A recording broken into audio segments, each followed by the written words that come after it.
பேராசை பெரும் நஷ்டம்.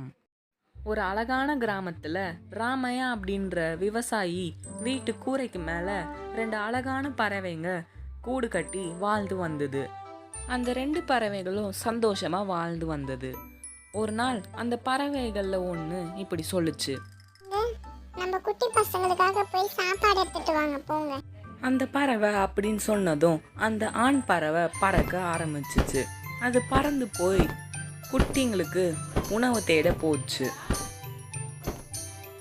அந்த ஆண் பறவை சாப்பாடு தேடி போகும்போதோ அதுக்கு தரையில் ஏதோ மினுமினுப்பான பொருளை பார்த்துச்சு.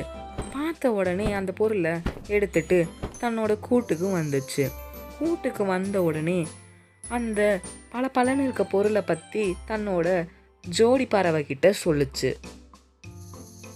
ஆனால் அந்த பெண் பறவை இப்படி தான் சொல்லுச்சு, அந்த வைர மோதிரம் எனக்கு எந்த யூஸும் இல்லை, அதை போய் தூக்கி போட்டுருங்க அப்படின்னு சொன்னதும் அந்த ஆண் பறவை ராமையாவோட வீட்டு கூரையிலேருந்து அந்த வைர மோதிரத்தை கீழே போட்டு போயிடுச்சு. வீட்டை பெருக்கிட்டு இருந்த ராமையாவோட ஒய்ஃப் அந்த வைர மோதிரத்தை பார்த்த உடனே அதை எடுத்துட்டு தன்னோட வீட்டுக்கு வந்தா. வீட்டுக்கு வந்த உடனே அவள் யோசிச்சு பார்த்தா, அந்த வைர மோதிரம் ராமையாவோட சொந்தக்காரான மீனாட்சி அம்மாள் பொண்ணோடதுன்னு தெரிஞ்சுது. இருந்தாலும் ராமையா கிட்ட ராமையாவோட ஒய்ஃப் அதை பற்றி சொன்னாங்க. ஏங்க, இந்த வைர மோதிரம் எனக்கு வீடை பெருக்கும் போது கிடச்சிது. இது நினைக்காம அந்த மீனாட்சி அம்மாளோட பொண்ணோடதுன்னு நினைக்கிறேன் அப்படின்ட்டு சொன்னான். ஆனா இது ரொம்ப தப்பு. அடுத்தவங்களோட பொருளை திருடுறது ரொம்ப ரொம்ப தப்பு. பேராசைப்படாத. என்னோட டைமண்ட் ரிங் காணாம போயிடுச்சு மம்மி. கவலைப்படாத மை டியர், நம்ம போலீஸ்கிட்ட கம்ப்ளைண்ட் பண்ணலாம். ஆனால் இந்த விஷயத்த உங்கள் டேடி கிட்ட மட்டும் சொல்லாத மம்மி. ஆனால் எனக்கு ஒரு டவுட் இருக்குது. எதுக்கும் நான் அந்த வேலைக்காரி குப்பாய் கிட்ட விசாரிக்கிறேன். ஏன்னா அவள் இதை பண்ணியிருந்தானா நம்ம போலீஸ்கிட்ட தேவையில்லாமல் திட்டு வாங்கணும்.